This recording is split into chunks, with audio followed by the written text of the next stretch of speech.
UK only. Entrance must be 18 or over. Lines close at 4 p.m. on the 31st of October. Please check the closing time if listening or watching on demand. Westminster's full of talk, but out here, it's the real world. Am I allowed to talk then? No, that's it. This is where it matters. Real people and real lives. That's what politics is all about. In fact, has Trump made a good start? No. Straight answers, no spin, and just a couple of pints. How many fingers have I got up? About 10. So join me for Lee Anderson's Real World every Friday at 7 p.m. only on GB News. The People's Channel, Britain's news channel.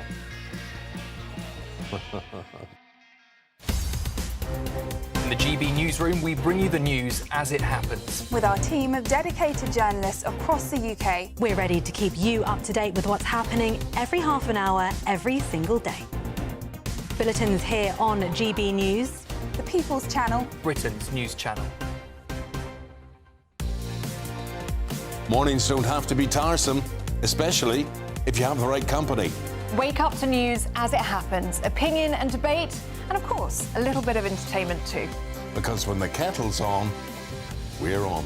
That's Breakfast on GB News, a show worth waking up for. Every morning from 6 a.m. Only on the People's Channel, Britain's news channel. We'll spread the news, you spread the word. Britain deserves a newsroom that puts the facts and your voice first. Well, and that's what you get on GB News. Lively debates, lively conversation. And we're not afraid to hold power to account.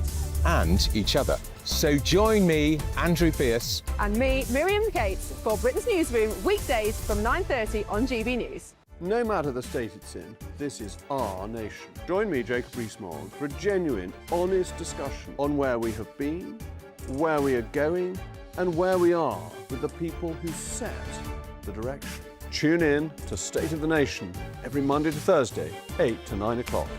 Only on GB News.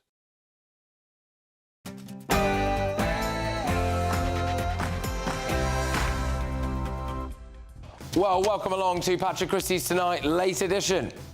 I'm livid. I'm livid on behalf of the public that this individual who committed a sexual assault on a young minor and a woman is at large tonight. A mega manhunt is underway after the Epping migrant sex offender is accidentally released from prison in a catastrophic blunder. But what we want to find out this hour is who is really to blame. This is an absolutely astonishing development. It's a complete disgrace that this individual has been released in this way. It's like a parable for how broken our country is right now. Well, as you would expect, the front pages are giving it the treatment. The Sun's front page. After one in, one out fiasco, we've just got one out by mistake. We've also got a video for you as well to play of this guy just wandering around the streets of Chelmsford in his prison tracksuit with his bag of possessions before getting a train. By the way, the latest, as we understand it, is that tonight he is at large in London. Also this evening. So are you saying we haven't got the same sort of gangs that are in Rotherham, Bradford and lots of other places in the country? Just for what's a misunderstanding, what does she mean by that? You know full well what I mean by that. Well, we're expecting this to be on the front of the Daily Express because they broke the story online about 2 and a bit hours ago. More than 9,000 potential grooming gang cases are now going to be opened in London. That's despite Sir Sadiq Khan saying that he didn't really know anything about them, and the head of the Metropolitan Police saying that he didn't seem to know anything about them. These span the last 15 years. Also, we're going to be talking about Rachel Reeves. Yeah, she's on the front pages again. Spoiler alert, no, it's not good again. Despite looking to raise taxes, is the Chancellor set to boost the minimum wage for nearly 1 million British workers? And, well, finally, the King might be about to boot his little brother out of Royal Lodge in Windsor.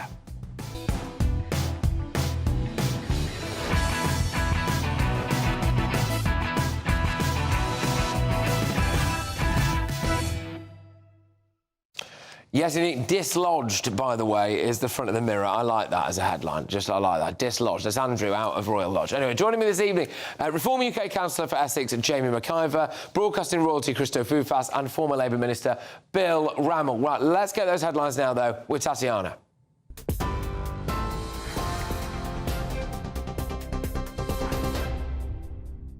Patrick, thank you. The top stories: an asylum seeker who was accidentally released from prison where he was serving time for sexually assaulting a 14-year-old girl boarded a train to London earlier today. A manhunt is underway. Sir Keir Starmer says the mistaken release is totally unacceptable and the government's supporting police trying to track him down.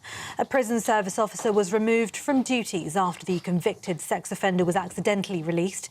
Video of Kabatu is circulating as footage taken of him earlier today when he was last seen by a member of the public. The 41-year-old Ethiopian national had been staying at the Bell Hotel in Essex, with the sexual assault incident fueling weeks of protest at the site. It's understood Hadush Kabatu was being released from prison as he was due to be immediately deported. He was released on the expectation he'd be picked up by the immigration enforcement. Deputy Prime Minister David Lammy says he's livid that Kabatu is at large in London. Well, I'm appalled and livid on behalf of the public that Kabatu is at large. He should be deported back to Ethiopia after the sexual assaults that he's committed. And of course, there is now a manhunt with Essex Police, the Metropolitan Police and British Transport Police looking for him. We know that he boarded a train and is at large in London. And of course, I've asked for a full investigation into what's happened, and an officer has been suspended.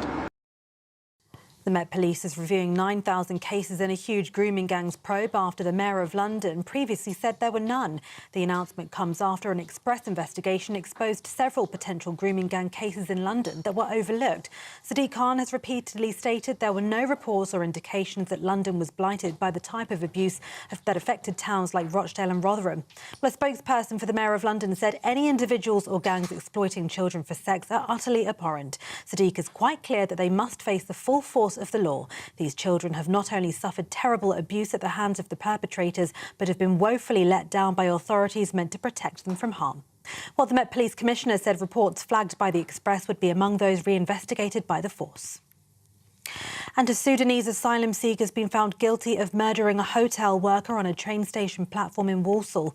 Deng Chol Magic stabbed Rhiannon White 23 times with a screwdriver at the station last October. She died 3 days later in hospital. Those are the latest headlines. For now, it's over to Patrick. For all the latest from GB News whilst you're on the go, get the GB News app. Scan the QR code now to download or visit gbnews.com/app.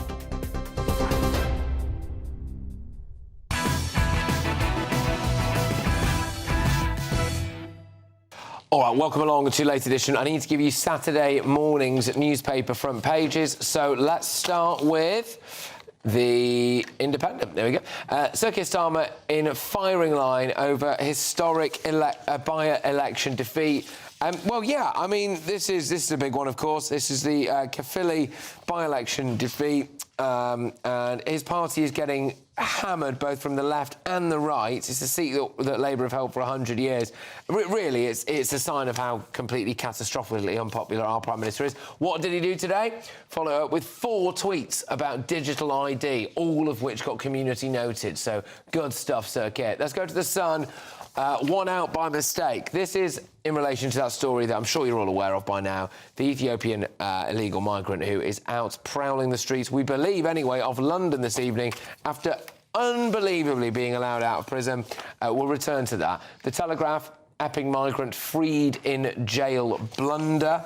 And it really is one of the most catastrophic blunders that you could see. Just to say as well, they always carry a few different stories on their front page, the Telegraph. Reeves to cut cash ISA limits in the budget. And Prince Andrew in talks to leave Royal Lodge. Let's go to the Times. Minimum wage boost set to raise bosses' ire. Well, we will talk about this. I mean, after we've had the rise in national insurance, etc., Rachel Rees is now preparing to give more than 1 million low-paid workers a pay rise in the budget. It just seems a little bit odd, given the fact that people are already clearly struggling to employ people as it is. It's like, do you want more unemployment? But anyway, the weekend. Income tax hike to 41p would hit 7 million workers and harm trust, Rachel Rees is warned. This time last night, we were able to bring you the news that Rachel Rees was possibly about to tell the biggest whopper yet. After being on record numerous different times saying that she would not raise income tax, it looks as though she's floating the idea of raising income tax. More on that as we get it. The Daily Mail. Yeah, it's a blunder that beggars belief. There is manhunt for the Epping Asylum Hotel sex attacker. I'm hoping that within some of these newspapers there might be little additional snippets of detail for us to talk about. You know, Tory leader Kemi Badenoch said it beggars belief. As we understand it, and I spoke to a former immigration minister earlier on, you know, these are quite well-oiled operations. A bloke goes from a maximum security prison to be handed over to immigration officials to go to a deportation centre. It is very, very difficult to see how this man could have got out. But, Jamie, I'll bring you in on this, because I think the way to knock this on a little bit is to think, well, he's out now, he's on the streets, we've not caught him, we've found out about it. So tonight, in London, there is this, as well as all the other wrong-uns that we have out here, of course, there is this Ethiopian convicted sex attacker with nothing to lose. He knows now that he's wanted. He knows he's set for deportation. We know he's a sex offender. If he does anything whilst he's out and about now, I honestly just think we're going to see an outrage in this country like we've never seen before. Well, but more importantly, any of those unvetted men that come to this country, if they go out and do something like this one happened to do, like the one convicted today did something even worse, in my opinion, you know, of course, murder, any of these unvetted men that commit these awful crimes on our citizens, it is the responsibility of the government, because they are, frankly, importing them. They are not controlling our borders. But as regards the specifics of tonight, this man has got, we believe, money in his pocket. Yeah. He doesn't know where he is. We don't know what state of mind he's in. But what we do know is he preys on young girls, he preys on women, and he is currently on the loose. And, you know, frankly, if I had a daughter, I'd be saying, you are not going out tonight. Well, rightly so. I mean, a prison service source has said, and this is inside tomorrow's Daily Telegraph, it is down to human error. It appears the wrong form was filled out or something similar. There is an investigation to get to the bottom of it. We're urgently working with police to return the offender. We know the Met Police are involved, Essex Police are involved, and British Transport Police are involved because he got that train from Chelmsford into London. Christo. Oh, well, there's just another bit of detail that I think would interest you, and that is that some of the workers at the station said that they didn't think that he used his phone to pay for the ticket, which would imply he has a phone with him. Because I know that was a question that you were asking earlier about whether then that would enable him to potentially get help from someone else by being able to contact them. That was something that they gave, information that they gave to the police. That's a quote from someone who didn't want to be named. If he didn't use his phone to pay, then he must have used cash. And I had someone get in touch with me earlier today to say that apparently it's standard procedure when you leave prison to be given an amount of money. So we think that's, I think it's £89.50, I think. I don't know how they come to that figure. He got a ticket and then went straight through. We don't think he did it on his phone. Yeah. So that would imply that they potentially saw a phone and that he didn't use it to pay with. Or that he would, and possibly that he withdrew cash. Well, yeah, but it says that you can't use your card at this station either. It's not London, so you can't go through like you know, with Oyster in that station. You've got to buy a physical ticket somehow. So he must have got a ticket and paid like everyone else. Is it, Bill? Is this one of the most farcical blunders that you can remember? Do you think, really? Well, no, I'm the oldest person on this panel, and I can remember farcical blunders going back through the decades, and that's where we need a reality check. However, it's a very serious blunder, and I'm still, you know, by the sound of it, wrong paperwork, mistaken identity. Yeah, but why wasn't there a kicking in of some common sense? This was a very, very high-profile, prominent offender who's been on the front pages of every newspaper in the country, that none of the prison officers thinking, hold on a minute, this guy's not due for release, he's due for deportation. What's happening? And that's why we need to get to the bottom of it. However, the absolute priority tonight is for the police to be doing everything possible to apprehend him. And I said earlier, and my prediction is he'll be caught within hours, if not a couple of days. Well, hopefully. I mean, we've obviously not found him yet, by the looks of things. Several different police departments involved in looking for him. It's the kind of thing, though, that's it's off the back of a catastrophically awful week for Labour, really, as many people see it, Jamie, where you've had the grooming gangs, the rape gangs inquiry thing go to pot. I mean, there was also, it's come out earlier on, and I don't know if it's on different pages, but I'm not sure if it is. Sir Keir Starmer has basically been accused of lying to Parliament about the China spy situation as well, saying that Labour didn't get involved for that.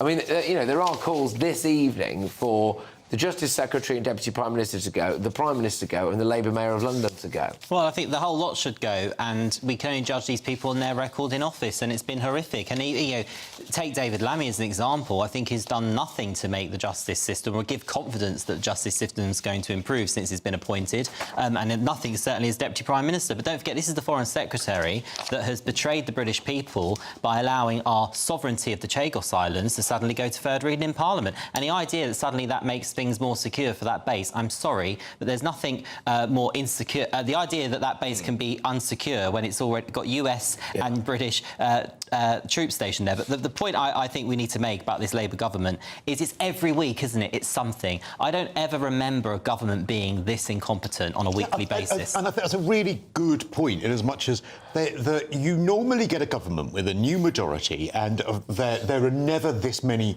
hiccups when you get that new government. It has been disaster after disaster after disaster. And what's interesting about the Mayor of London story is that, you know, we're going to still get it. I don't know how much longer that they can do it, but we're still going to get a lot of it's the Tories, 14 years. And some of that's fair. Some of it's wearing a little bit thin. Bill, I'm looking at you. But... it's very fair. Yeah, but...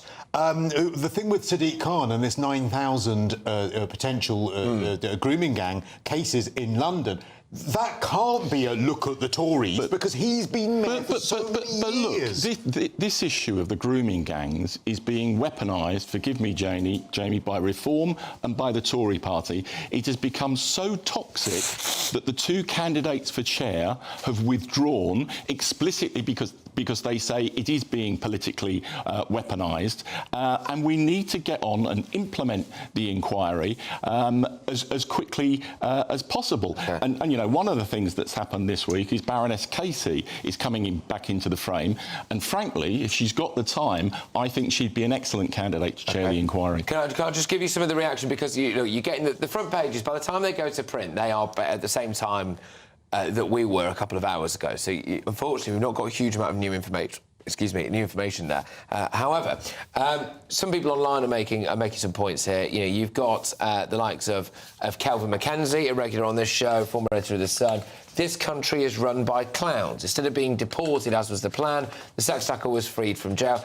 Nigel Farage saying this shows the level of incompetence shows that Britain is broken. Andrew Neil as well, who I'm slightly loath to mention, but anyway, says, you know, the incompetence of the British state knows no bounds.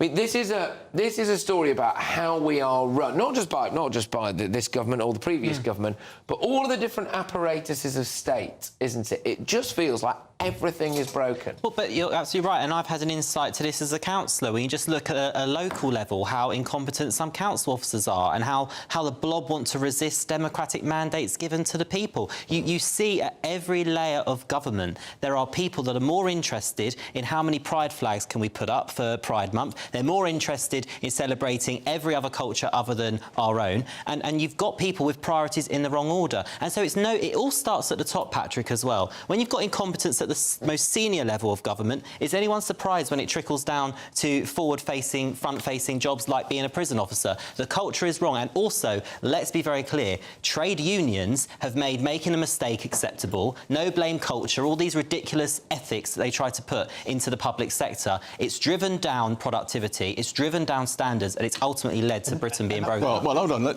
There's something there I agree with, and that is around the running of the prison service. And I referred earlier to my experience as a constituency MP engaging with Chelmsford Nick.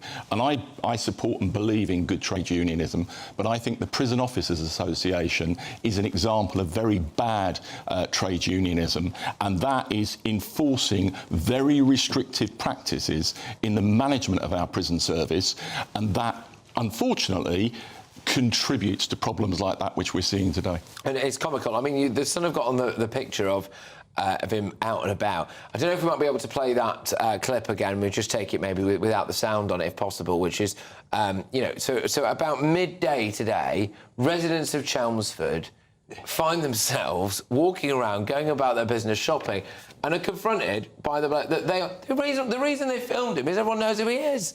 They all know who he is. He is the Epping Hotel migrant sex attacker. And they just see him walking around in his prison tracksuit with his bag of possessions. It's comical. Yeah, Patrick, it's a horrendous cock-up, and we need to get to the bottom of this is almost like we're making fun of it. It's serious. We need to get to the bottom of what happened, how it happened, and rectify it. But it is a wider issue about things just not working in this country, and certainly not working under Labour. But my question to you again, and it's the one I asked in the last hours, surely the person at the top, when it comes to these sorts of mistakes, someone like David Lammy, he's got to resign. He's got to. It was on his watch.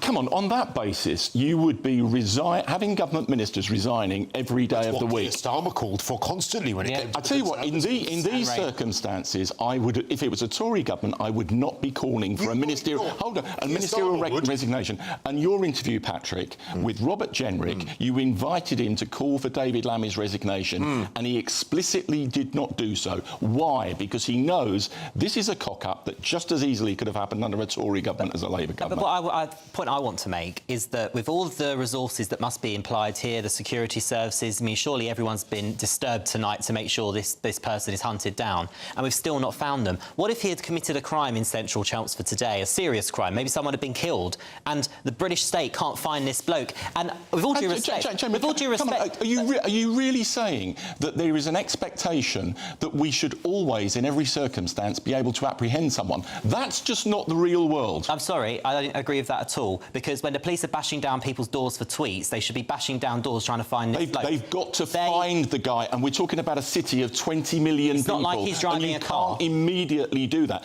I'm sure resources are being absolutely thrown at finding this guy, but the idea that it's just a simple issue that can be resolved is the kind of claptrap and simplistic nonsense that Reform comes out with all the time. No, it's not at all, because we're in a city where there is CCTV everywhere. I don't believe for a second that it should be that hard to find this bloke. I don't. You know what we'll get up next, don't you? We'll probably get a tweet from Keir saying, well, you know what, this wouldn't have happened with digital ID. Digital ID. I agree. Would have solved this, it'd never have been released. Well, digital ID is part of the solution to tackling illegal immigration. Oh, my God, yeah, OK. Nonsense. OK, all right, guys, there's a lot more newspapers. And actually, you'll be pleased to know, maybe, if you've been having a head full of our... Ethiopian friend there for that. And a bottle of gin, probably. Yeah, quite probably. Yeah, but there are more stories in town, including some really big ones when it comes to the economy and also Prince Andrew. But before that, look, Rachel Reeves is going to take all your money, so we thought we'd give you some more. 30 grand to be precise, and a massive motorhome. Here's how. It's the final week to see how you can become our biggest winner this year with a prize worth over £104,000. First, you could be driving away with this brand new Benamar Primera motorhome. Worth over £74,000, this luxury vehicle comfortably sleeps four, has its own fitted kitchen and bathroom areas, and comes complete with fitted awning and bicycle rack. And that's not all, as we'll also give you a whopping £30,000 in tax-free cash to spend however you like. Someone is guaranteed to win our biggest prize to date, so make sure that winner could be you. For another chance to win, text WIN to 63225. One entry costs £2.50 plus one standard network rate message, or text BONUS to 63225. 5 entries cost £5 plus one standard network rate message. Go to gbnews.com/win. Entries start at £2.50. Call 0903 686 3232. Calls cost £2.50 plus your network access charge, or post your name and number to GB16 PO Box 8690 Derby DE1 9TT. UK only. Entrance must be 18 or over. Lines close at 4 p.m. on the 31st of October. The winner will be contacted live on GB News, week commencing 10th November. Please check the closing time if listening or watching on demand. Good luck. Well, good luck, everybody. OK, still to come. So are you saying we haven't got the same sort of gangs that are in Rotherham, Bradford and lots of other places in the country? Just for what's misunderstanding, what does she mean by that? You know full well what I mean by that. Well, the other big news tonight is that 9,000 cases of grooming gangs in London are being reopened or re-examined. That is despite Sadiq Khan's denials about it, and, of course, actually, the head of the Metropolitan Police's denials. I'm actually going to be joined live in the studio by the reporter, the investigative reporter that broke that story. Prince Andrew might actually now be booted out of Royal Lodge, and Good news potentially for people on minimum wage, bad news for anyone who employs anyone. Stay tuned.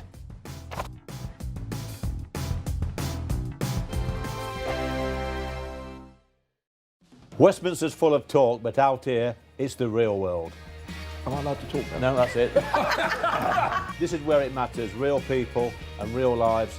That's what politics is all about. The fact is Trump made a good start, no. Straight answers, no spin, and just a couple of pints. How many fingers have I got up? About 10. So join me for Lee Anderson's Real World every Friday at 7 p.m. only on GB News. The People's Channel, Britain's news channel.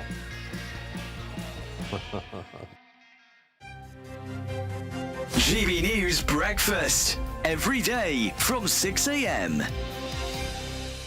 The Horse Trust basically looks after retired working horses from the military, but also from police forces and from various charities like Riding for the Disabled. And it has, I think, something like 150 horses in its charge. It has been going indeed since, I think, 1905 or something like that. So it's an important charitable foundation run mainly by donations, and that's where Quaker, one of the 5 horses, as you mentioned, has gone to see out its days, out to pasture, if you like. What happened on that day was really unusual, wasn't it? Because these horses are so well trained to keep calm, you know, in riots and goodness knows what. But something spooked them, and they ran for it, and they ran bumping into cars and trucks, which is why we saw blood coming from them as well. It's so unusual, but lovely to hear that he's retired instead of anything worse. Oh, absolutely, yes. In fact, Quaker is the only one of the 5 horses that didn't return to military duties. 3 of those horses that did bolt returned to perform in the King's birthday parade last year and looked to me, because I saw it live, kind of perfectly happy and healthy. Oh, you know, I think they're extremely well looked after, and there's a very strong bond between riders in the whatever regiment it is that the horses are assigned to, and their charges. And this goes back through history. And there are, if you look at the First World War, where, believe it or not, in 1917, there were 600,000 horses in service with the British Army through various theatres of war. GB News, the People's Channel. You want to know what's really going on in the corridors of power? Labour don't know what to do with you half the time, and that makes you quite lethal in the chamber. Get behind the headlines with Chopper's Political Podcast. Join me, Christopher Hope, as I sit down with the great and the good of British politics. We'll see where this ruling takes us. These are the stories shaping our nation. Chopper's Political Podcast, available now on all platforms. Listen in and stay ahead.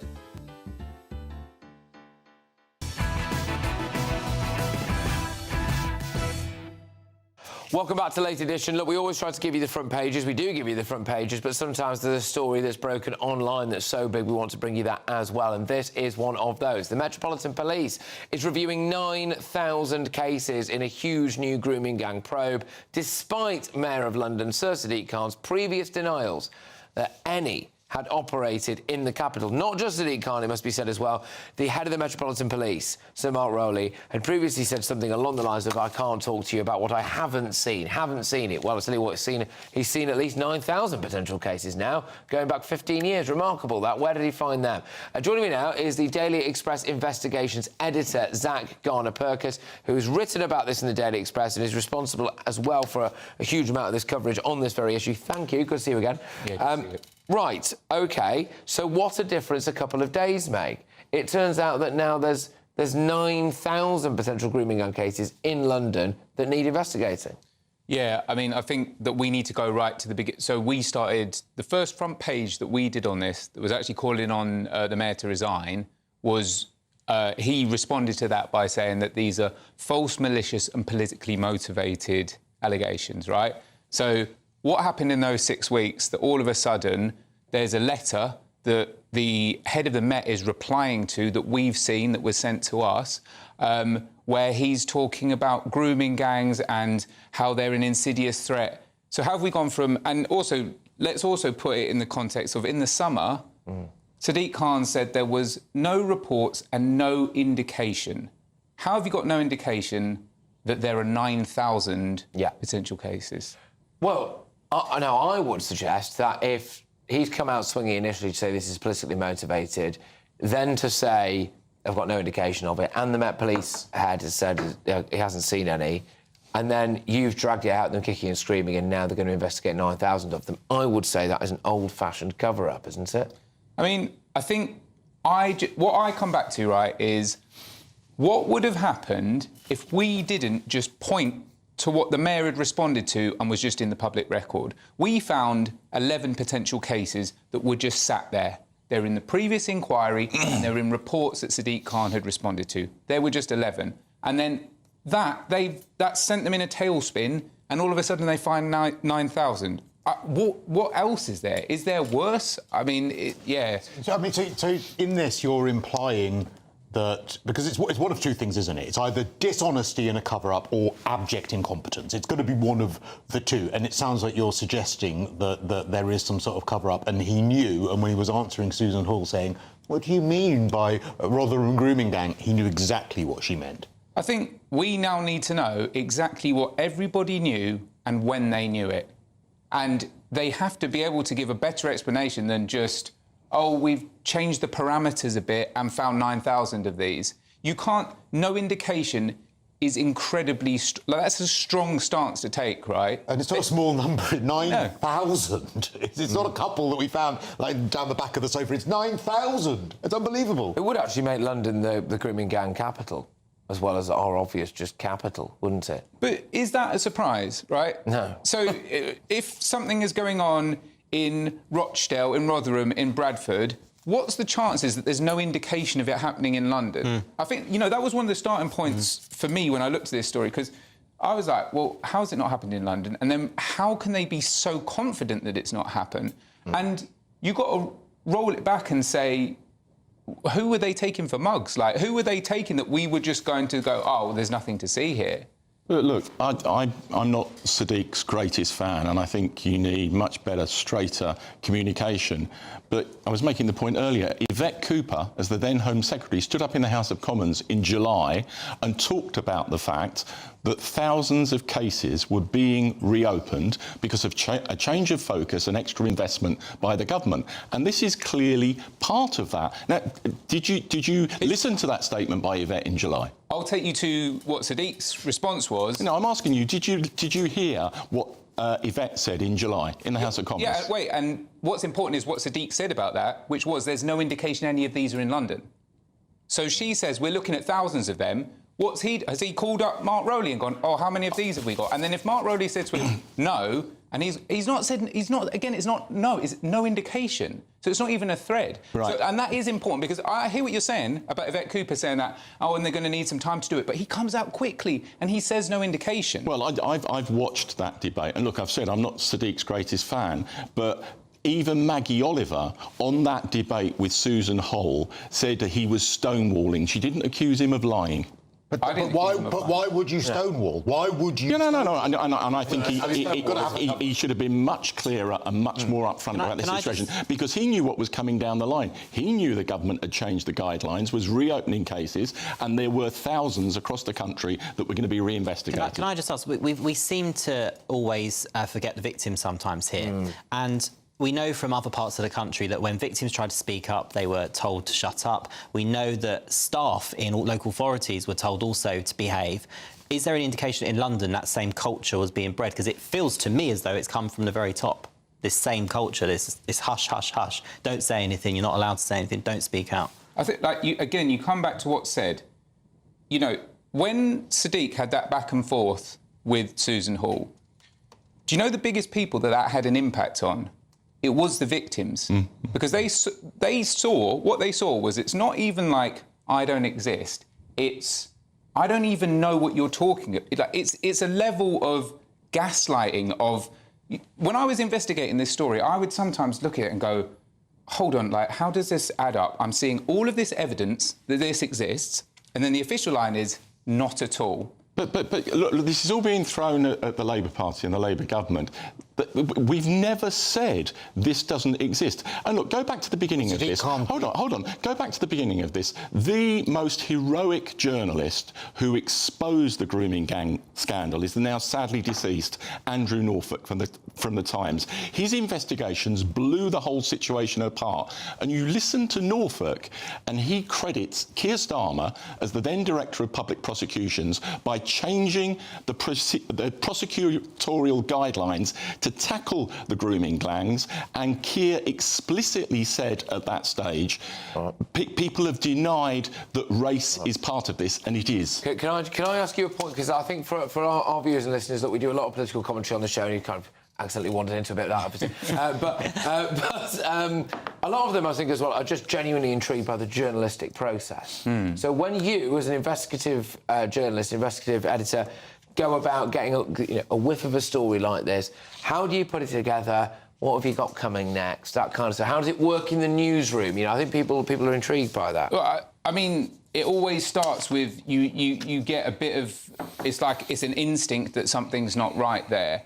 And, you know, I worked with another colleague on this, and both of us, what was off was just how Sadiq acted in that interchange. And look, we don't know why he did what he did, but it was just enough of a spark to be like, there's something there, all right, let's start to dig. So how long have you been on this, then? Well, you know what, it's probably... It ramped up in the last 6 weeks. My colleague who was working on it, he was working it for about 7... Look, you have investigations that go in different rates, and this one, it developed very quickly, because as soon as I started digging and I started going into the public record, and we started just going, hold on, it's just all there. It's just, like, how is it all there? And you start going through the reports, and all I'll say is, we've got a lot more to come on this. Can I just ask, do you know enough of the detail of what's being reinvestigated that it mirrors what was happening in places like Rotherham, Rochdale, i.e., you know, involving perhaps takeaways, involving taxi drivers, involving, you know, the drugging of young white girls? Is it predominantly Pakistani Muslim perpetrators? Do you know any of that detail on a general level? I think, so one of the things that we can definitely say is it's vulnerable girls in care. White girls? Well, it's like, look, London's a big and diverse place, and we don't have the information on that yet. So, I can't say that. But what we can definitely say is the patterns that these groups, these gangs, the patterns are very familiar. When you read the reports, yes, it's takeaways, it's drugs, it's alcohol, and it's vulnerable girls in care. They pick on the children that people naturally, or, you know, authorities disbelieve or say things like they're streetwise. It's the same groups. And you know the thing with London, right, which is why I think it could be a bigger scandal than anywhere else is. London in 2014 saw what was happening in Rotherham, it saw what was happening in Rochdale, it saw what was happening in all these other places, and it had an opportunity to go and really tackle it. And what has happened is they've said, like, somehow we've gone 10 years and they've gone, no, we don't have it at all. And then all of a sudden... Yeah. I mean, it beggars belief to think that, A, there isn't a problem, and also, like, if London is bigger and bolder and everything else than any other city in any other way, shape or form, then it would follow naturally that it probably is the worst place for this kind of stuff as well. Look, I was just say massive thank you for coming in again. And by the sounds of it, we need to watch this space a bit on the Express, do we? Look, there's a lot more to come on this story. Like, we have to keep digging deeper, not for us, but for the victims. Yeah. Good for you. All right, thank you, mate. Always a pleasure. Take care. I've got a spokesperson for the Mayor of London who said this as well. Any individuals or gangs exploiting children for sex are utterly abhorrent. Sadiq is quite clear that they must face the full force of the law. These children have not only suffered terrible abuse at the hands of the perpetrators, but have been woefully let down by the authorities meant to protect them from harm. I'm surprised at the end of that, like... Yeah. And Sadiq now knows what a grooming gang is. Well, quite, yes. All right, there you go. All right, look, loads more coming your way, because we're also going to be reporting on a bit of this. Listen now, Cardiff, and listen, Westminster. This is Caerphilly and Wales telling you we want a better deal for every corner of Wales. Well, it was a bad day for Sir Keir Starmer, and it was not the victory that Reform were hoping for, as Caerphilly, which I will never be able to pronounce, so apologies for doing that, by-election results surprised political pundits. Stay tuned.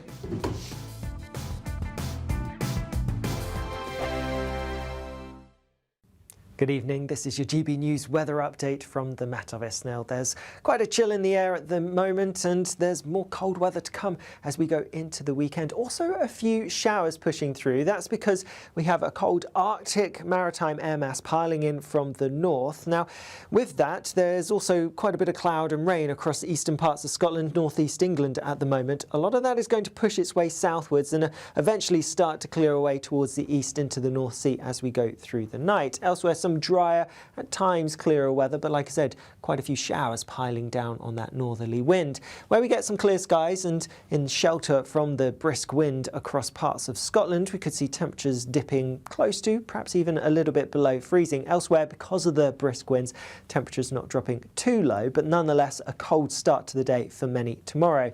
Plenty of showers piling in across northern parts of Scotland. When these reach higher ground, a good chance that we're going to see some sleet and snow over the peaks in particular. Meanwhile, across Northern Ireland, it's a showery start to the day. Also showers across parts of Wales and southwest England. Across more central parts of England, it's largely dry, some early sunshine as well. Across eastern parts, though, a bit cloudier, and it could be a bit damp first thing too. The rain, though, will clear away towards the east, and then we end up in, well, a bit of a showery setup in areas exposed to that northerly wind. So northern Scotland, Northern Ireland, parts of Wales and southwest England. Plenty of showers here, and they could still be wintry over the high ground of Scotland. Elsewhere, drier, sunnier, but feeling cold, especially in the wind. Could see gales in some exposed eastern coastal parts. Then a cold night as we go through into Sunday, so a bit of frost for some. And then it gets off to a fine start on Sunday, but we are going to see cloud pushing in from the northwest, and it's going to turn wet and blustery as well. Now into next week, it's looking quite mixed, so some rain at times, but also some dry weather, and temperatures rising eventually as we go towards the end of the week. Bye-bye. Decisions made in Washington aren't just shaping America, they're shaping Britain too. From migration to global security, from crime to health. Whatever happens in the White House today will be felt in your town or city tomorrow. That's why The Late Show is live from Washington, D.C. Cutting through the politics to show you what it all means for Britain. The Late Show live every night at midnight. Only on GB News, Britain's news channel. Mornings don't have to be tiresome, especially if you have the right company. Wake up to news as it happens, opinion and debate, and of course, a little bit of entertainment too. Because when the kettle's on, we're on. That's Breakfast on GB News, a show worth waking up for. Every morning from 6 a.m. Only on the People's Channel, Britain's news channel. We'll spread the news, you spread the word.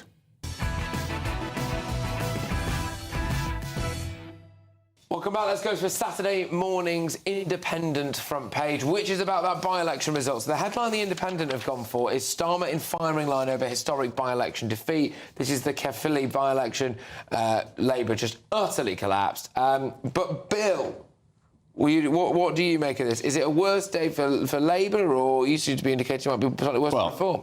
No ifs, no buts. It was a very, very bad result for the Labour Party, and Keir needs to demonstrate more coherent leadership. The government needs to progress on delivery, and the government needs to communicate more effectively, which has actually been the most woeful element of the last 16 months. However, I think the result was really noteworthy for the fact that Reform didn't win and didn't even come close. Reform, and you're smiling, Jamie, Reform had thrown the kitchen sink at this by-election. The polls were indicating that you were going to win. What happened? I'll tell you what happened. Massive tactical voting to enable... And I know there were Labour Party supporters, Labour Party members voting for Plaid to stop Reform. And I think that's, there's been a lot of nonsense talked about Reform being on the verge of government. When you're on 26% in the polls, that is not the case.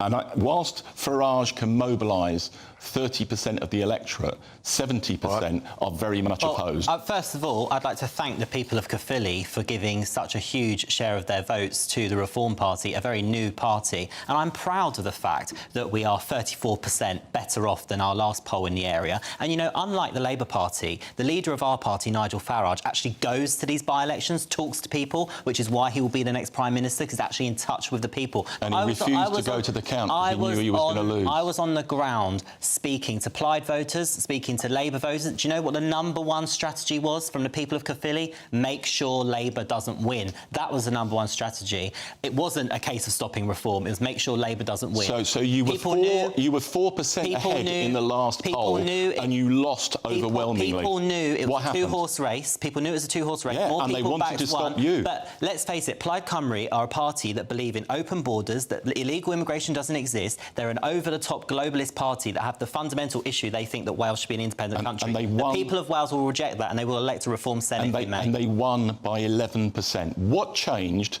The electorate, enough of them, decided to vote tactically to stop reform. And you can poo-poo it. That is the big threat to you at the general election. Labour seats in Wales, and you lost it badly. Well, OK, so let's do Chris. No, I acknowledge that. Yeah. We've got on the front of the Independent, which is a left-wing paper, right? They are going off with the PM is the target of the Labour blame game after his party suffers a humiliating drubbing and plummets into 3rd place behind Reform in Welsh seat. It held for 100 years. So, yeah, we've had the kind of conversation there about why Plaid won and did Reform underperform and all of that. When it comes to actual Sir Keir Starmer on this, I mean, he is clearly, as an individual, quite toxic, isn't he? Well, I mean, I'm absolutely thrilled, Bill, to hear your reaction to the polling prior to the Caerphilly by-election and pointing out that Reform were 4% ahead, because your respect for polling is absolutely admirable when we see here that 79% of people are completely unsatisfied with Keir Starmer being Prime Minister. And I said it's a very bad result for Labour. Are satisfied with him. So you must agree with that polling massively, and that's the reason why things are so terrible, and that he is the person, Labour as a whole, but Keir Starmer without a doubt being one of the most appalling, if not the most appalling Prime Minister we've ever had, whilst commanding a huge majority. You have to lay the blame for this at his feet. Right, and I acknowledge this was, no ifs, no buts, a very, very bad result for the Labour Party. Of course, he's partly to blame. You know, we are where we are, and he needs to provide more coherent leadership. We need to get on with delivering, and there's signs that some of that's beginning to happen. We need more of it, and we need to communicate more effectively. That's what I'm going to, Ewan, because you could just imply that the problem with Labour at the moment is a communication issue. No, it's not. It's no growth. I hope they keep communicating. The more they communicate, the communications of this government have been atrocious over the last 16 months. Some of the actions. OK, right, just want to squeeze in another thing, because it looks as though the King might pay Andrew to leave Royal Lodge. So, yeah, that's the new line this evening. We'll bring that to you. It's on the front of the Daily Mail. Stay tuned. I forecast a perfect holiday in the sun. Weather looking good then? For sure, and no worries about our travel insurance. All Clear Travel Insurance sponsors GB News Travel Destinations Forecast. If you're looking to escape the cold weather expected this weekend in the UK, you'll find some sunshine in Italy, but plenty of blustery showers about as well, and some fairly wet weather pushing through parts of Portugal, particularly to the north of Lisbon, into much of Spain, especially to the north, and France will be particularly wet with thundery rain in places. Italy, a few showers, but a gusty wind as well. Plenty of fine weather for Greece, and it stays that way through the weekend and early next week.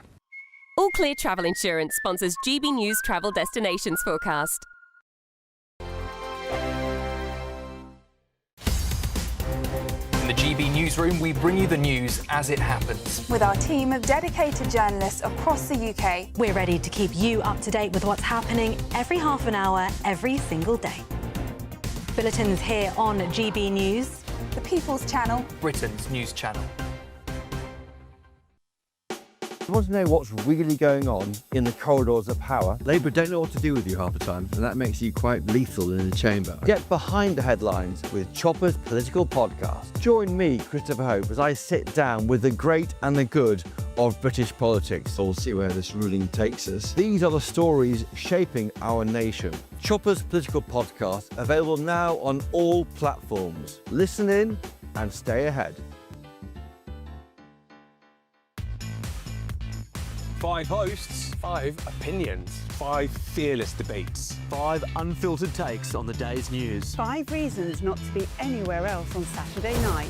This is the Saturday 5. You got me good there. Britain's biggest Saturday night TV show. It's not a bad brand. Yeah. Uncensored. Very, very racy tonight. On the unpredictable. What did she say? Can you translate it for us? And always entertaining. And how can a country go from being led by William Wallace to Saturday nights from 6 p.m. only on GB News, the People's Channel. Britain's news channel. You're going to want to stay tuned, trust me.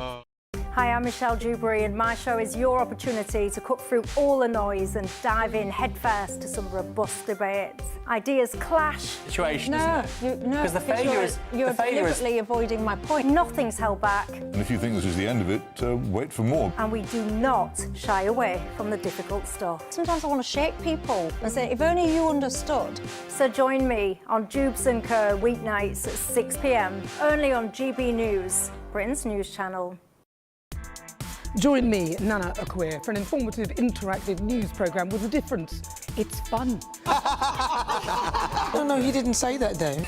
I'm so surprised. I think there's an element of truth to that. Join me from 3 p.m. every weekend, only on GB News, Britain's news channel.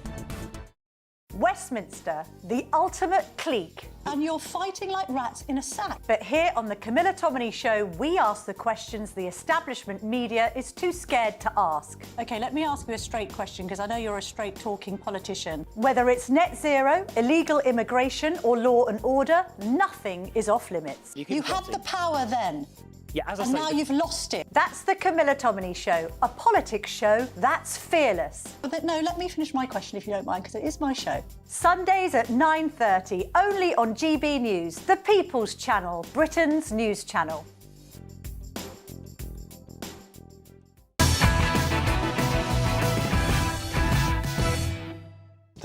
OK, welcome back. So let's go to there's 2 papers here. The Daily Mirror is dislodged, which is a good one, really, because they're talking about Prince Andrew being dislodged out of Royal Lodge. But the actual best news line is on the front of the Daily Mail, which is, could King pay Andrew to leave Royal Lodge? It's always going to come down to money with Andrew, isn't it, really, I think, on this. And, yeah, I mean, it is what it says on the tin, from what I can gather. Basically, it's you know, is the King going to give Andrew a huge amount of money, which must presumably be in the millions, in order to leave and set up a life somewhere else? Bill, you got some views about this? Yeah, and if the King is going to do that, where's the money coming from and who's going to pay for it? And is it the British taxpayer? I mean, look, I probably, as a government minister, had more dealings with Andrew than any other member of the royal family. And I'll be honest, I always found him arrogant, buffoonish. I never believed the worst accusations against him. The revelations of the last few weeks, I've now changed my mind. I think there's a very strong body of evidence that he is guilty of the worst accusations involving Epstein and the rest of it. And I think if he had any decency, he would get out, resign himself, but I don't think that will happen, and it may come down to money, in which case I think the royal family are going to have to answer how is that being funded. There is a slight additional detail. I'm just scrolling down on the Mail's website here. So apparently in this lease that he's got of Royal Lodge, the agreement also contains a clause that states the Crown Estate would have to pay Andrew around £558,000 if he gives up the lease. So again, that's a huge amount of money. But we're not. He'd burn through that in 3 months. Well, what does that get you if you're Prince Andrew?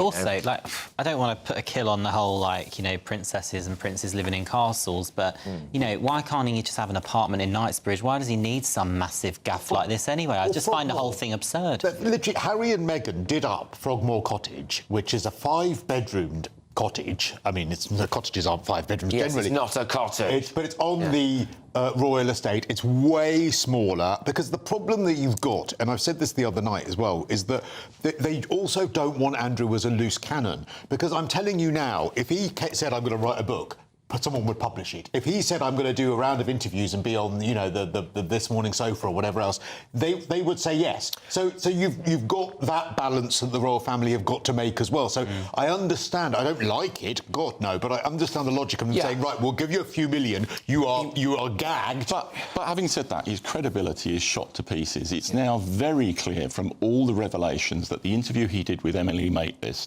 he was lying through his back teeth. But he's never been convicted of a crime. And from the point of view of someone giving airtime to him, they would. I mean, if there was a chat show and he said, I'm going to come on and I'm going to do a tell-all interview about my life behind closed doors and royal secrets, they would.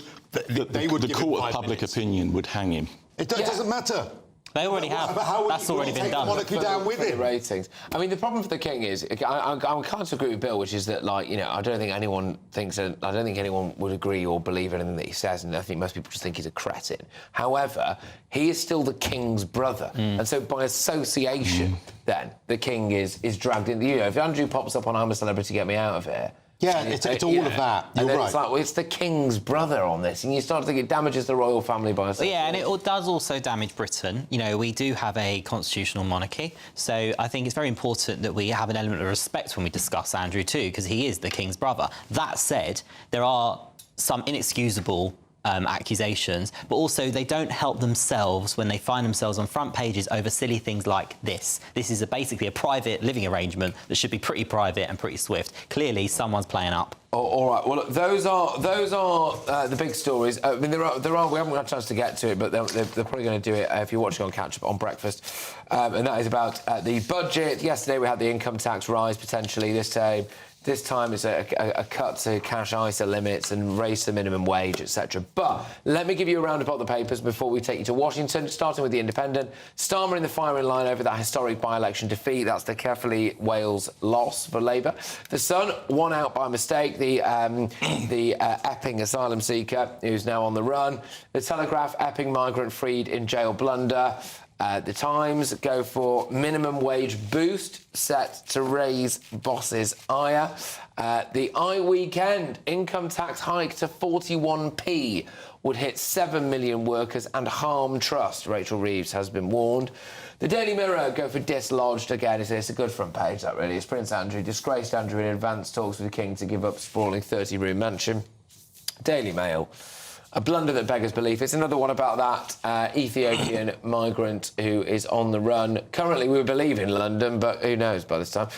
The Guardian, start warning for Starmer after election rout in Wales. Look, just to say as well, I mean, in the coming day, I would imagine breakfast shows on Saturday morning and throughout the day, it's going to be a lot about this manhunt, and you know, hopefully we manage to get hold of that guy. That's basically it from me. I would like to thank my wonderful panel. Thank you very much, and thank you at home or wherever you are watching and listening.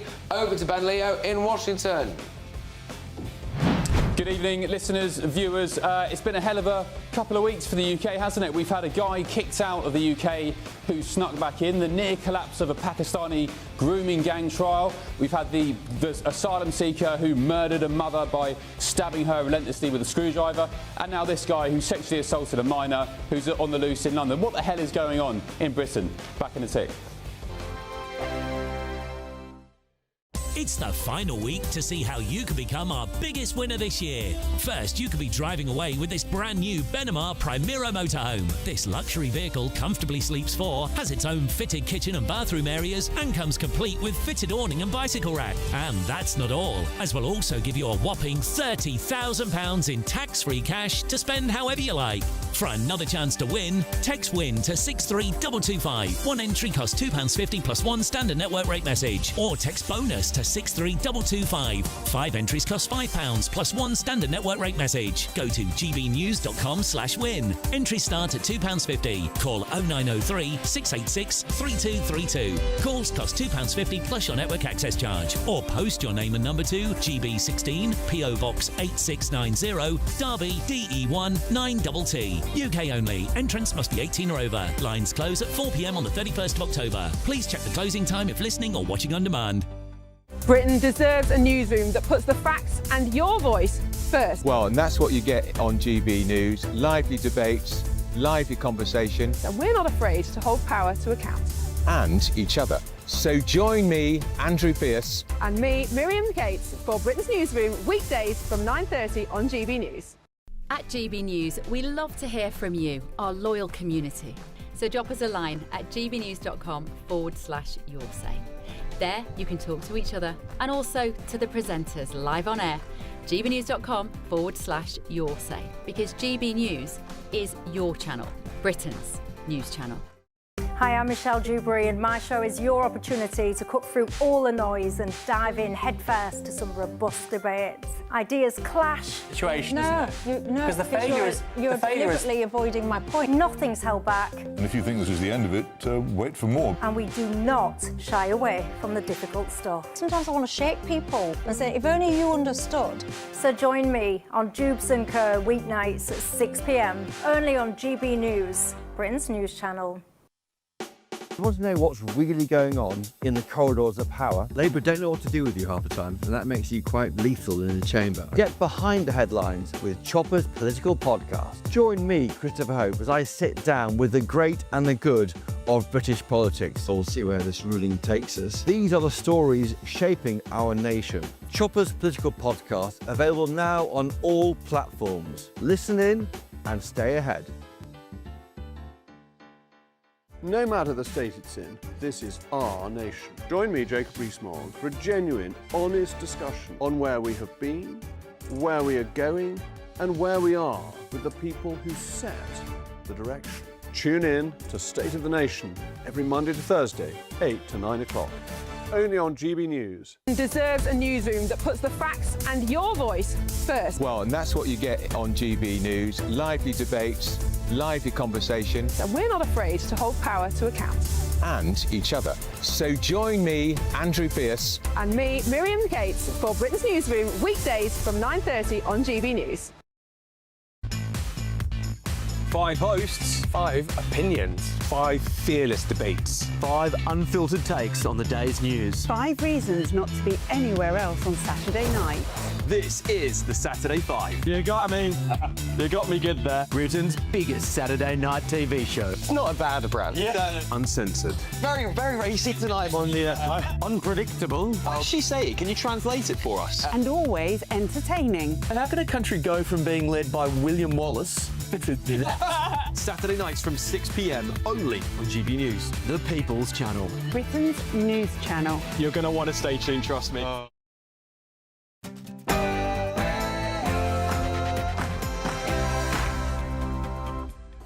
Well, get ready for the Late Show Live, hosted in Washington, D.C. by the one and only Ben Leo. And Ben, aside from all the other reasons that people need to watch you, tonight really is the night, because in the next 2 hours, I've got a feeling that we might find this Ethiopian sex monster that has been allowed to prowl on the streets. Everyone in London is apparently looking for this guy. So surely on your show, you'll break the news that he's finally been snared. Fingers crossed, Patrick. And I saw this news breaking earlier, and I thought, there's one place I want to be right now. That's with a camera and a microphone down in central London, joining in the hunt for this bloke, speaking to cops, speaking to Londoners. Who knows where he may be? There's, what, 9 million people in London? And I've just been thinking, Patrick, over the past couple of weeks in the UK, from afar in DC, as a Brit from afar, we've had a guy sentenced for murdering a mother with a screwdriver in cold blood. We've had this guy who's been touching up children near his migrant hotel, who's now on the loose in London somewhere, God knows where. We've had the near collapse of a Pakistani rape gang inquiry who have been targeting white British girls. We've had a migrant who was kicked out to France but snuck back into England. All meanwhile, Keir Starmer gave 10 million quid to Muslim communities. What the hell is going on in Great Britain today? Is this the kind of country, you and I, viewers at home, maybe people who are older than us, the older generations, is this the kind of country you remembered as a young kid? It's absolute chaos, and To me, we've got 4 years left of this. I'm not pinning it all on Labour, but the buck stops at the top. If this was a FTSE 100 company, the buck would stop with the CEO. It stops with Keir Starmer, it stops with David Lammy and his cabinet. It's absolute chaos. We're going to be getting stuck into that. And also giving the kind of wider context, Patrick, in terms of America and all across the West, how illegal migration particularly threatens to be the downfall of the West. This is the Late Show Live. Let's get stuck in. 2 hours ahead.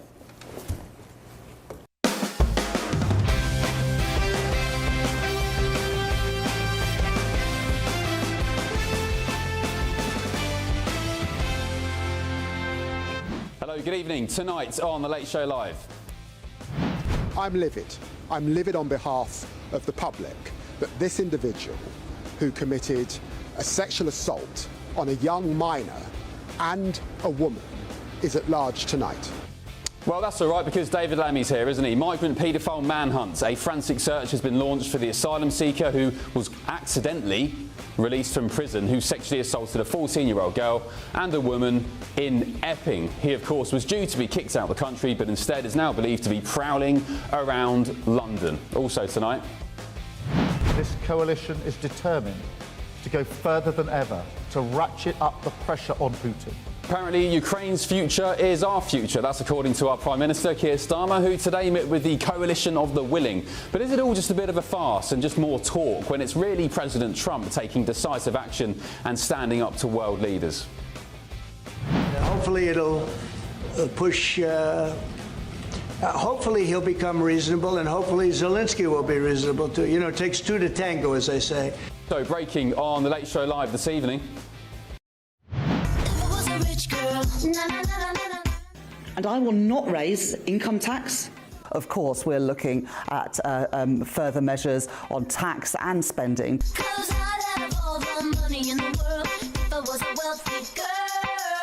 She's at it again. Tax Queen Rachel Reeves is facing fresh revolt from her own MPs over plans to fleece taxpayers once again in the upcoming budget. Also tonight on GB News, we can also reveal she's been given a stark warning about the one thing she absolutely cannot touch in the budget by her own ministers. But will it stop her?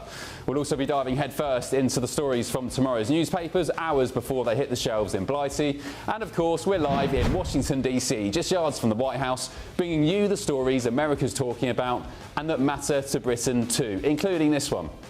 High tariffs inevitably lead to retaliation by foreign countries and the triggering of fierce trade wars. Find out why this slick new advert from the government of Ontario in Canada has triggered a diplomatic firestorm. And President Trump is also so enraged he's shut down all trade talks with Canada. Also tonight, Kamala Harris. Remember her? She was in London last night, but something was on her mind. So much so that she spent 45 minutes talking about it. Any guesses? You were always on my mind. The consequences of him ever being president again are brutally serious. You were always on my mind. Kamala, you're fired. Get out of here. Thank you for your company. I'm Ben Leo. This is The Late Show Live, and your night's just getting started.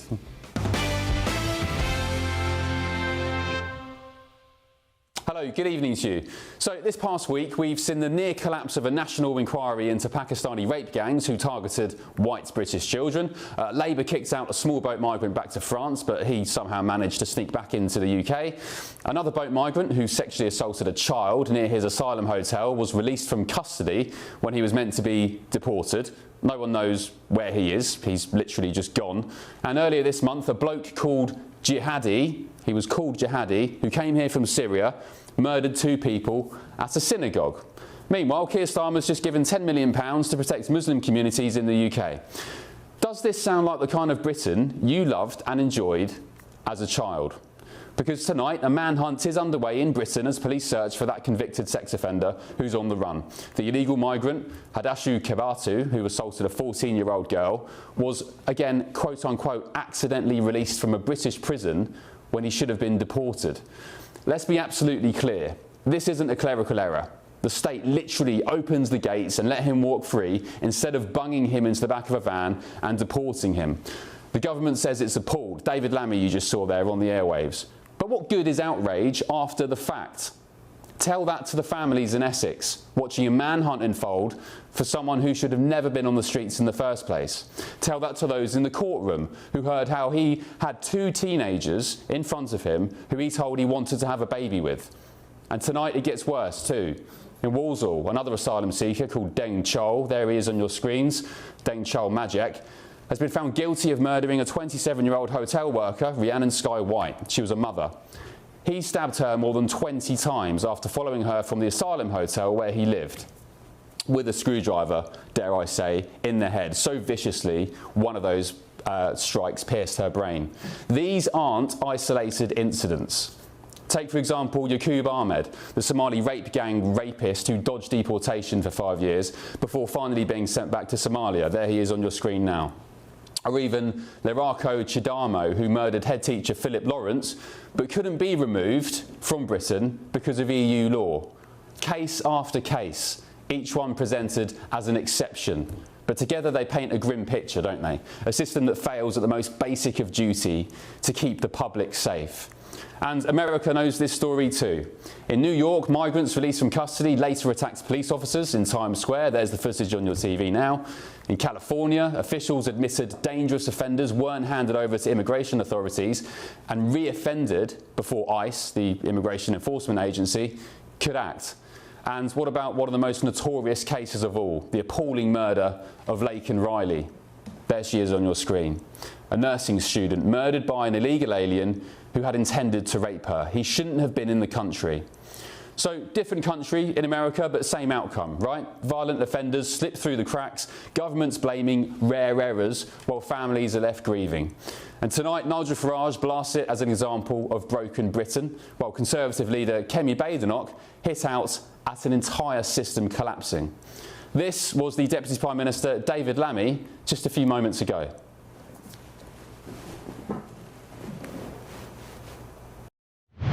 Well, I'm appalled and livid on behalf of the public that Kabatu is at large. He should be deported back to Ethiopia after the sexual assaults that he's committed. And of course, there is now a manhunt with Essex Police, the Metropolitan Police and British Transport Police looking for him. We know that he boarded a train and is at large in London. And of course I've asked for a full investigation into what's happened, and an officer has been suspended. Well, like I said, you can rest easy tonight, Britain. You can go to sleep with a bit of peace on your mind because David Lammy's on the case. Anyway, let's get the take of former Detective Chief Inspector Mike Neville, who joins me live now from the UK. Mike, thank you for your company. Sorry it's under these circumstances. This incident today is just a latest example in a litany of complete joke of a country we've descended into. Can I get your thoughts, please, on this manhunt tonight? Are we going to find him? Will the cops, will MI5 be involved? Just enlighten us, please, will you? Yeah, firstly, it is a complete fiasco, isn't it? And it just sums up what's wrong with this country. The first duty of the state, as you said, is to keep us safe, and it's utterly failing. Now, what they must be doing now, I imagine, we know that he got on that 12:41 train, and so that arrives into London at about 1:15, so they'll have some good CCTV. They'll know where he got off. Liverpool Street is in this, you've got BTP there, British Transport Police, and then he would have left into the City Police area. So there's all manner of good CCTV and facial recognition systems deployed in the city itself, and then they'll be working with the Met to check the CCTV. But this is a painstaking business because you're looking at not just the council CCTV or police CCTV. You're looking for shops and Ring doorbells, and these things take time. I've no doubts if they can use the security services, they will. But the main focus of this will be the CCTV to try and track him as to where he's gone. Yeah, Mike, I'm going to bring my panel in DC now into the conversation, if you don't mind. I'm joined by the Washington correspondent for the Daily Telegraph, Connor Stringer, and the political analyst, Eric Cam. Good evening, chaps. Thanks for your company. Connor, you first as the... are you a Brit? Are you Northern Irish or Irish? Northern Irish. Oh, OK, you are a Brit. Right. Mike Neville's here. Do you have anything to ask Mike on this manhunt? Mike, I'm quite interested to see, and with your knowledge, as to how difficult an operation this is. I mean, London is huge. This is not exactly the small square print of Epping to search for. That's a lot of CCTV. That's a lot of man hours. How difficult is an operation of this scale? It's absolutely massive because, as I've said, you'll need all sorts of specialist officers. I set up specialist teams in the Met which deal with CCTV, but it's the actual gathering of it. What they can only hope that's happened is he's come out of the railway station, they've got him on CCTV. If he's got on a bus or something like that, again, the buses have all got CCTV, but it's the extraction of the data and somebody going through it. You've got facial recognition systems. I had a specialist team called the super recognisers, the human super recognisers. They're the ones who found the Novichok men in Salisbury. It wasn't machines, it was humans.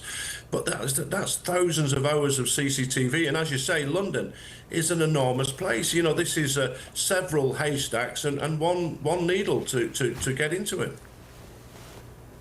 Eric, can I ask you, I suggested there in the introduction at the top of the show that illegal migration, particularly when it's undocumented as it is, at the scale that it is, literally we're letting 50,000 come into England over the past, well, since Labour took power in July last year. 50,000 random, mostly strange men, we don't know who they are, where they're from. I argue this threatens to bring down not just Great Britain, but the West as well. It's a problem that here in the United States we're grappling with as well. In fact, just recently in Southern California, there was an Indian man who somehow was able to get a license to drive 18-wheeler trucks and actually killed 3 people. It turns out he was drunk driving. And this is the second time such an incident has happened. We saw it also happen in Florida, where, again, undocumented illegal immigrant in this country somehow was able to get a license to drive these trucks, and it led to disastrous consequences. And this is something that right now federal officials are grappling with. How are people actually coming into the country illegally, but then somehow getting behind the wheel of these massive, massive vehicles, and we're seeing the toll of death and destruction that they're leaving in their wake. And it's something that, you're right, it is going to, I think, continue to be a problem unless or until officials get a handle. And do you know what irks me, guys, all of you, and viewers at home, listeners at home? What irks me is you go to these, I've been to plenty, the Epping Hotel protest before, the Barbican in London, and you have the counter-protesters who are calling you racist. They're saying stand up to racism, refugees welcome, there's nothing wrong with illegal migrants. Time after time after time, we have examples where people from different cultures, different behaviours, they don't know how to conduct themselves, quite frankly, in Western civilisations. They go on to commit sexual assaults, they go on to rape, they go on to kill. In the case of poor Rhiannon Sky White, the mother, the young mother who had a screwdriver smashed into her skull more than 20 times. You've got the guy here who committed the assault outside the Epping Hotel, now on the run. Connor, I just can't understand the concept of thinking from these people who go to these protests, the counter-protesters, the stand up to racism lot, the commies, who say, you are racist for raising concerns about what's going on in Britain, when it's all laid out in front of them. Well, that's it, and I think the tide has shifted on those individuals who surely do not feel safe on the streets in their own homes to have individuals like this, sexual predators targeting 14-year-old children on their streets. Could be